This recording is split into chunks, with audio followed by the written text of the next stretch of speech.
Bismillahirrahmanirrahim. Assalamualaikum warahmatullahi wabarakatuh. Perkenalkan, nama saya Agung Mulyadi dari Prodi Manajemen Sumber Daya Perairan, Fakultas Ilmu Kelautan dan Perikanan, Universitas Hasanuddin. Di sini saya akan menjelaskan sistem dan siklus kehidupan biota yang saling berinteraksi dan ekosistem terumbu karang. Baik, langsung saja. Terumbu karang adalah sekumpulan hewan karang yang bersimbiosis dengan sejenis tumbuhan alga yang disebut Susantella. Terumbu karang termasuk dalam jenis filum Cnidaria kelas Anthozoa yang memiliki tentakel. Ekosistem terumbu karang adalah tempat tinggal bagi ribuan binatang dan tumbuhan yang banyak diantaranya memiliki nilai ekonomi tinggi. Berbagai jenis binatang mencari makan dan berlindung di ekosistem ini. Ekosistem terumbu karang dikenal sebagai ekosistem yang sangat kompleks dan produktif dengan keanekaragaman biota tinggi seperti moluska, krustasea, dan ikan karang. Biota yang hidup di terumbu karang merupakan suatu komunitas yang meliputi kumpulan kelompok biota dari berbagai tingkat tropik, di mana masing-masing komponen dalam komunitas ini mempunyai ketergantungan yang erat satu sama lain. Interaksi organisme dengan terumbu karang, vertebrata, asosiasi ikan dengan terumbu karang. Terumbu karang berasosiasi dengan ikan, ikan karang, dan organisme lainnya. Ikan merupakan organisme yang jumlahnya terbanyak dan merupakan organisme besar yang mencolok yang dapat ditemui di sebuah terumbu karang karena jumlahnya besar dan mengisi seluruh daerah di terumbu. Maka dapat terlihat dengan jelas bahwa ikan merupakan penyokong hubungan yang ada di dalam ekosistem terumbu. Interaksi ikan karang dengan terumbu karang dapat dibagi menjadi 3 bentuk. Yang pertama, interaksi langsung, yaitu sebagai tempat berlindung dari predator bagi ikan-ikan muda. Interaksi dalam mencari makan bagi ikan yang mengkonsumsi biota pengisi habitat dasar meliputi hubungan antara ikan karang dan biota yang hidup pada karang dan alga.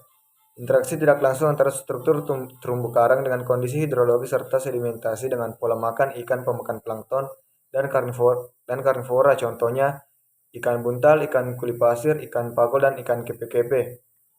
Asosiasi ikan karang dengan terumbu karang sangat erat, sehingga ekosistem ikan karang di suatu wilayah terumbu karang sangat rapuh ketika menjadi pengurasan habitatnya.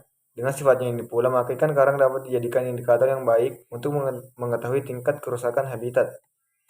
Selanjutnya, vertebrata. Echinodermata. Echinodermata memiliki habitat di dasar air laut, di daerah pantai hingga laut dalam. Dalam habitatnya ini, Echinodermata memiliki peran penting bagi ekosistem terumbu karang, karena mereka mampu membuat laut menjadi bersih. Hewan ini adalah pemakan bangkai, sisa-sisa hewan, dan kotoran hewan laut lainnya. Oleh karena itu, hewan ini sering disebut sebagai hewan pembersih laut atau pantai. B. Krustasea. Krustasea yang berasosiasi dengan terumbu karang merupakan komponen yang penting dari jaring-jaring makanan di ekosistem terumbu karang.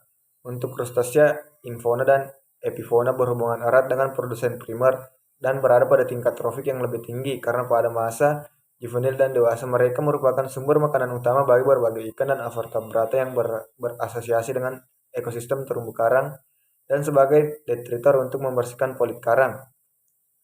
Krustasea merupakan predator aktif moluska. Predator rakus ini terdistribusi luas dan hidup di sejumlah habitat terumbu. Pada celah-celah terumbu, bagaimanapun pada terumbu karang di sepanjang batas tatanan terumbu diketahui sebagai makanan sampai batas luar dari habitat ini. Krustasea predator yang berasosiasi dengan terumbu karang pada kondisi alami. Di antara yang paling umum adalah kepiting kotak, famili Salapidae. Kepiting kotak biasanya meliang di bawah permukaan pasir dan aktif memakan gastropoda. C. Moluska. Dalam interaksi-interaksi yang terjadi pada asosiasi terumbu karang dan moluska, ada pengaruh ekologis yang timbul, misalnya pemangsaan. Secara ekologis, pemangsaan menurut boneka merupakan suatu proses yang penting, yaitu membatasi distribusi organisme dan mengontrol kelimpahan suatu organisme. Bila yang terhalangi adalah organisme hama, maka dianggap menguntungkan.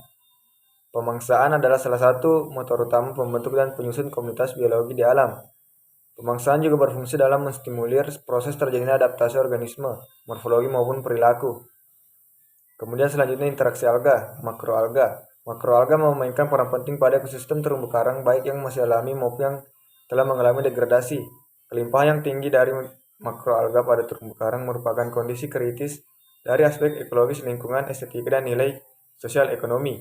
Keberadaan makroalga dari kelompok calcified dan turfing alga merupakan hal yang turut berperan dalam penyediaan zat kapur dan pembentukan kerangka karang. dan juga berperan dalam produksi primer terumbu dan proses fiksasi nitrogen. Selanjutnya mikroalga. Interaksi mikroalga dengan terumbu karang adalah simbiosis mutualisme di mana Zooxanthella membantu dalam pembuatan kerangka, sedangkan karang memberikan nutrien yang dibutuhkan oleh Zooxanthella untuk kehidupannya. Dengan simbiosis hewan, karang menghasilkan oksigen dan senyawa organik melalui fotosintesis yang akan dimanfaatkan oleh karang, sedangkan karang menghasilkan komponen inorganik berupa nitrat, fosfat, dan CO2 untuk keperluan hidup Zooxanthella. Selanjutnya kesimpulan, terumbu karang merupakan salah satu ekosistem khas di daerah tropik dengan ciri produktivitas organik dan biodiversitasnya yang tinggi. Komponen biota terpenting di terumbu karang yaitu karang batu, yang kerangkanya terbuat dari bahan kapur. Keberadaan dan perilaku organisme juga dapat mempengaruhi lingkungan ekosistem terumbu karang tempat ia tinggal. Hubungan organisme dan biota laut dengan terumbu karang memiliki interaksi seperti parasitisme, kanibalisme, mutualisme, dan komensalisme. Secara konstruktif, organisme laut terhadap terumbu karang memberi sumbangan-sumbangan yang berarti dari kalsium karbonat dengan ekosistem terumbu karang dan memainkan peran penting dalam jaringan makanan ekosistem terumbu karang. Sekian dari saya. Wabillahi taufiq wal hidayah. Assalamualaikum warahmatullahi wabarakatuh.